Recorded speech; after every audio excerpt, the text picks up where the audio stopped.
they are working with their factories to improve the CSR. Definitely, that is, and we will see that, I think. And they're also they they also do something very unique. Like I think it's even some other brands, major Western brands, are thinking is like how they could turn things around so fast and in a small batch.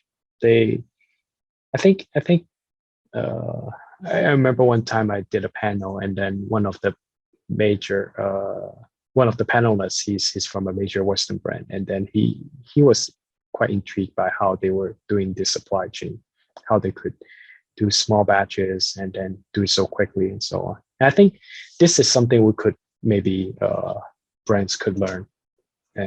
Other brands could maybe do differently, and I could see some small brands are I could see brands now are trying to do more small batches on the production as well.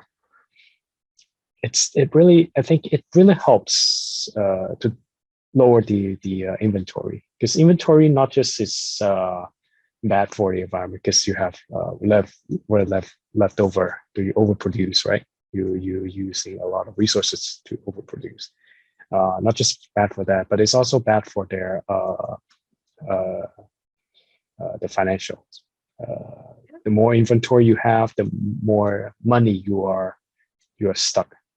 You have less working capital, so it's having high inventories is not a good idea for in many sense. So working in small batches, producing small volume at a time when there's they could see the demands rising and then produce a little more and more. I think that is a smarter way of doing things. And I could see even other Western brands are doing that. Small mid-sized brands are doing that.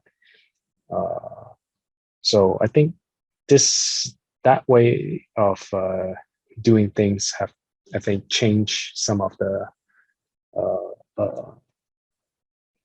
how could affect how other brands do productions in the future. And for the people who are not very familiar with Shein, could you please explain a little bit how they work in China with the fashion manufacturers? Yeah, they work with a lot of manufacturers very closely. It's like, if you look at very similar to Zara, is that Zara, if you look at their annual report, they talk about a lot of their factories, manufacturers are very close by to their warehouse. That is the same case for Shein as well. You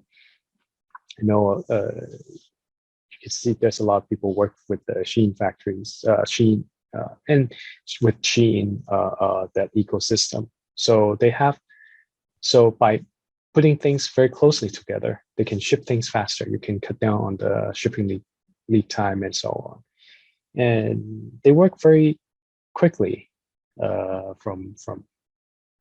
From what I know, is they work quickly, and from designs to productions and so on. Even their payments are very quick to the manufacturers. They have a very quick payment terms to their manufacturers, so which is good for factories. Some brands, they have long lead payment terms, but Shein, they are very fast. So it's in that sense, they are quite different, I'll say. Yeah. And they use a lot of a very digitally in mind mindset. Yeah. Yeah. Yeah. So I think yes, Shein right now, it's not the most sustainable brand on the planet, but I think a lot of the fast fashion brands that we know they were in that kind of, they had that kind of label few years back, or 5-10 years back, and look at now, they are some of the biggest driver of sustainability in the industry.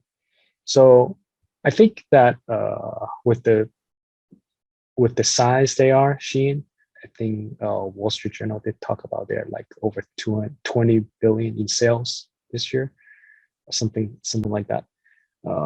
With that size, they could be a major player for a major driver of sustainability. Right now, they're not doing well on it, but that doesn't mean they won't do well in the future. I think we should give them time and so on. Especially if you look at it, their major market is in the West, in North America and in Europe. So that's the trend in North America and Europe. And for that company to survive, they need to act on sustainability. So I see is that it's a long road, but they will do it. And I think they could be maybe a few years down the road be one of the main driver for it.